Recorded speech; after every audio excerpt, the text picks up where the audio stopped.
When it comes to input devices tailored towards productivity and ergonomics, there's probably not a single mouse on Earth, let alone on TechTube, that's as highly loved and well regarded as the MX Master 3. And yet, for some reason, I've basically decided to make a whole career out of trashing this mouse. Look, it's not that I hate the MX Master 3, I just think that for what it sets out to do and the value it claims to offer, you can find alternatives out there that are just as good or even better at a lower price.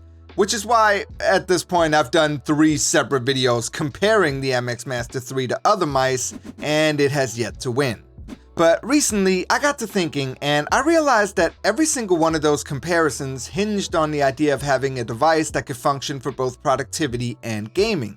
But what if you don't care about gaming? What if you just want the absolute best mouse for productivity with the highest level of ergonomically tailored design possible? Is there something in this category that could actually beat the MX Master 3? Well, you're about to find out.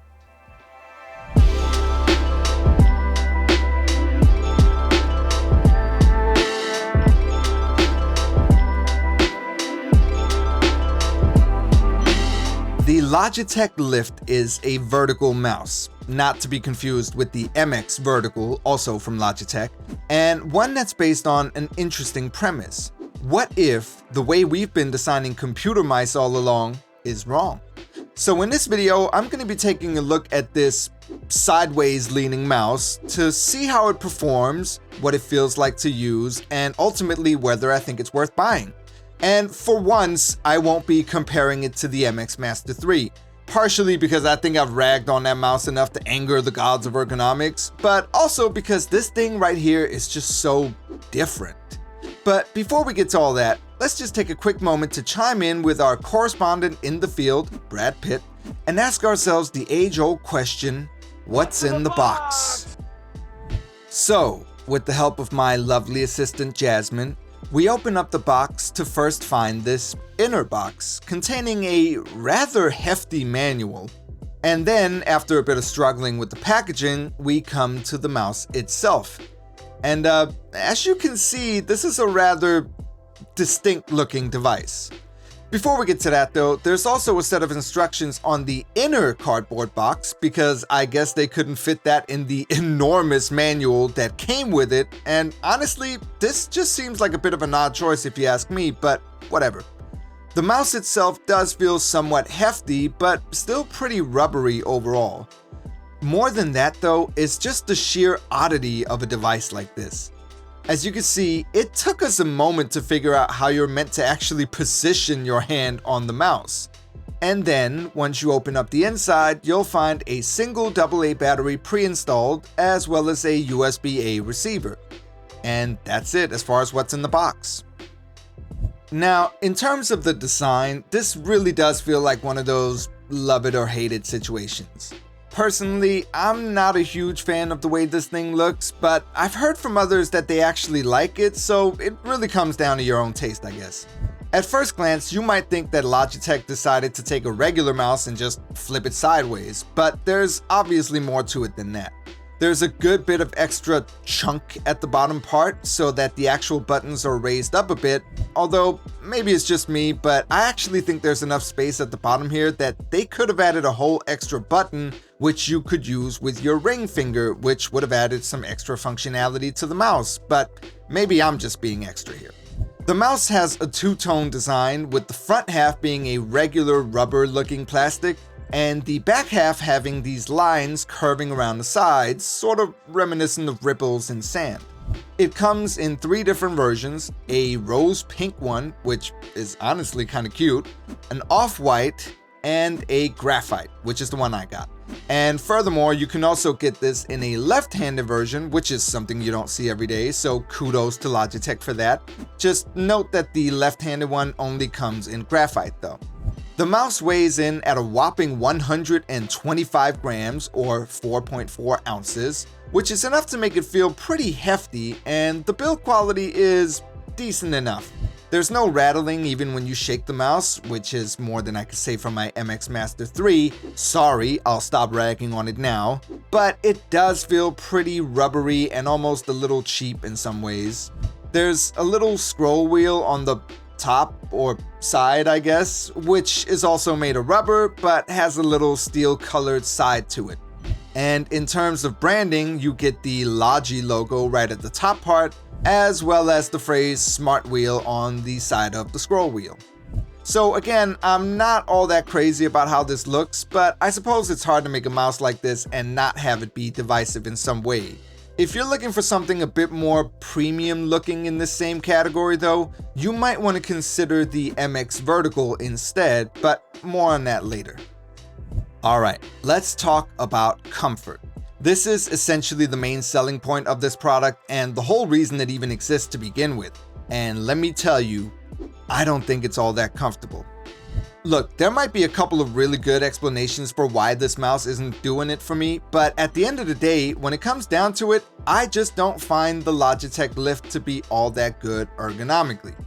Okay, so first of all, let's talk about size. I'm really trying hard to avoid the obvious joke here because apparently I'm 12, but yeah, this thing is unfortunately a bit smaller than I thought it would be. That's what she said! One of the main differences between the Lift and the MX Vertical is the size. The Lift is marketed as being for people with small to medium-sized hands, whereas the MX Vertical is aimed at people with medium to large-sized hands. And I don't know, I don't think I have particularly large hands, but even so, the Lift definitely feels like it's a bit on the smaller side for me. Unless I sort of drape my hand across it so that my fingers are sticking out on the front end, most of my hand is actually resting on the table itself rather than on the mouse. And I don't know, maybe that's how you're supposed to use it, but it doesn't feel quite right to me. I have to sort of clamp my hand together in order to properly hold on to it, and that's just not all that comfortable. Which leads me to my second point. I don't like the form factor of this thing. Look, supposedly having your hand in this sort of Lego character grip is meant to be a more natural position to rest your hand in, and sure, I can see that being the case. But the thing is, you're not just resting your hand on this mouse, you're actively using it. You see, with a normal mouse, the weight of your hand is resting on top of it, so when you move your wrist or arm, the hand and the mouse follow pretty naturally. But with a vertical mouse like this, your weight isn't resting on top of the mouse, but rather sort of on the side instead. And so what happens is, at least in my case, I end up gripping the mouse just a bit harder than I would with a normal mouse to compensate for the fact that I can't just use my wrist to shift the weight of my hand. And this has led to my hand actually cramping up a bit when using the Lift. Look, maybe it's just a case of me not being used to a mouse like this, but I've used it for about a week now and it hasn't gotten any better yet. And yeah, maybe a larger version of this mouse would alleviate this problem for me, but I have to say, I'm just not convinced that this form factor is any good, at least for me. Alright, so we've covered the most important factors of the mouse so far, but now it's time to talk about what it can actually do in your day-to-day use. So to start with, it has a left click, a right click, a button on the front of the left side, a button on the back of the left side, a scroll wheel, which can also be clicked, a button underneath the scroll wheel, a button on the underside to switch between different Bluetooth connections, and a little slider on the underside to switch the mouse on or off.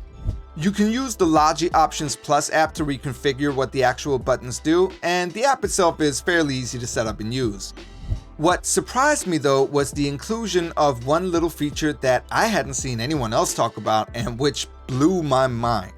You see, during the initial setup of the mouse, I was given a prompt asking whether I wanted to enable the option to use the buttons on the side to toggle horizontal scrolling on or off, meaning you hold down one of these two buttons and now the regular scroll wheel functions like a horizontal scroll wheel instead. And you know how much of a sucker I am for horizontal scrolling. I know it's just a simple little addition and it really shouldn't change how I feel about a product overall, but the added functionality of having horizontal scrolling right there, literally in the palm of your hand, just brings me an oversized amount of joy compared to how tiny of a thing it really is to implement. So again, kudos to Logitech for that little stroke of genius. Other than that, the scroll wheel itself is pretty nice, and I guess the Smart Wheel label is there to indicate that this wheel actually switches between regular scrolling and infinite scrolling, depending on how much force you apply. So that's another little addition that elevates what would otherwise be a pretty bare bones mouse in terms of features. Now, when it comes to responsiveness, it has to be said right off the bat that this is not one of the strong suits of this mouse. It has a DPI ranging from 400 and up to 4000, which is more than enough, and by default, the button right underneath the scroll wheel is set to toggle between different DPIs. However, it only has a polling rate of 125 Hz, and that's only if you use the included USB-A dongle. If you connect your mouse via Bluetooth, the polling rate drops down to a measly 90 Hz. And just to clarify, this is fine for everyday use. Like, if you're just scrolling through documents or browsing the web, then you don't really need anything higher than 125 Hz. But add in the fact that it also doesn't have the best click latency out there, sitting at around 11.6 milliseconds, and you certainly wouldn't want to use this for any type of fast-paced gaming. But again, that's not what this mouse is made for, and in terms of regular productivity use, it does just fine. I would like to add one major caveat here though, and that is that the form factor of this thing means that you actually use it in a slightly different way than you would a regular mouse. And what that means is that it's going to take you a while to adjust to how this thing actually moves. When I first started using it, my precision when it came to just scrolling across the screen and landing the mouse in the particular spot I wanted it to go was greatly diminished compared to using a normal mouse. Basically, if you've never tried to use a vertical mouse before, then you're gonna have to deal with the fact that you won't be quite as accurate and fast with this one as what you're used to, at least not at first. I will say this problem has gotten a bit smaller over the past week as I've started to adapt to using this mouse, but it definitely is worth keeping in mind that you probably won't be quite as accurate with this thing for a while.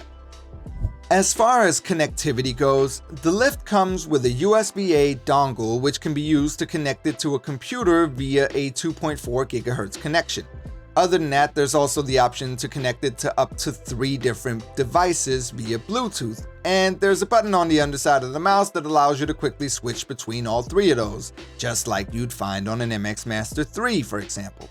And lastly, like I mentioned, it runs on a single AA battery, which is included in the box, and it claims to get up to 24 months of battery life. But I'm sure the phrase "up to" is doing some pretty heavy lifting in that department. Either way, there's not much else to say here other than the fact that it seems to connect pretty effortlessly, and so far, I haven't had any issues with connectivity at all. Okay, so typically, whenever I review a mouse, I like to include the category of versatility as well, but in all honesty, this is another thing that this mouse isn't really built for. I mean, you can use it for everyday stuff like browsing or scrolling through documents, and the addition of the horizontal scrolling feature does make it a little more suited to handle tasks like video editing or large Excel sheets, but in my opinion, the lack of more customizable buttons means that it just doesn't do quite as well with some of the more advanced tasks as other mice in this price range. Speaking of which, the Logitech Lift currently has an MSRP of about $70. And while this isn't exactly an outrageous price when it comes to mice, in the last few years, there have been some pretty solid offerings out there for quite a bit less than that. The Keychron M6 comes in at just $49, and that's sporting both a lightweight design and a polling rate of up to 1000 Hz, which makes it much more suited for gaming. While the Rappu MT760 can also be found for $20 less than the Lift and also has a bit more of a premium feel to it while being both faster and lighter as well. So really, the only reason you should ever want to spend the additional money to get the Lift is if you're really set on getting a vertical mouse. But then you may want to consider shelling out just a few dollars more to get the MX Vertical instead, or perhaps going the other route and spending as little as $30 to get something like the Ugreen Vertical mouse, just to see whether or not this form factor is something you'd even like. I've only been an active part of the tech community on YouTube for a couple of months now, but I've already seen my fair share of niche products. You know, things that 99% of the human population would never even think to use, but that may be incredibly useful to a small number of people. And the Logitech Lift definitely seems like it fits into that category. I went into this review hoping to find a product that would either somehow prove itself to be a hidden gem that the vast majority of people could actually benefit from using if only they knew about it, or to have myself fit into that niche group of people that would find something like this particularly charming or practical. But unfortunately, neither one of those things proved to be the case. If you're someone that's completely enamored with the idea of a vertical mouse, like maybe you just don't find that any regular type of mouse provides you with the support and comfort you need, and you have very small hands, then sure, maybe the Logitech Lift is the right mouse for you. But you're still gonna have to put up with a budget-feeling build quality, a limited set of features, and a somewhat outsized price tag just to have it. And for everyone else, I think this is one mouse you can safely afford to skip. One thing you absolutely cannot afford to skip is hitting that like button on this video. It's literally free, yet it adds a tremendous amount of value to me and my channel. Subscribe if you want to see what I got coming next, because spoiler alert, if you thought the Logitech Lift was a niche product, this next one is gonna blow your mind. And I'll see you guys in the next one. Peace out.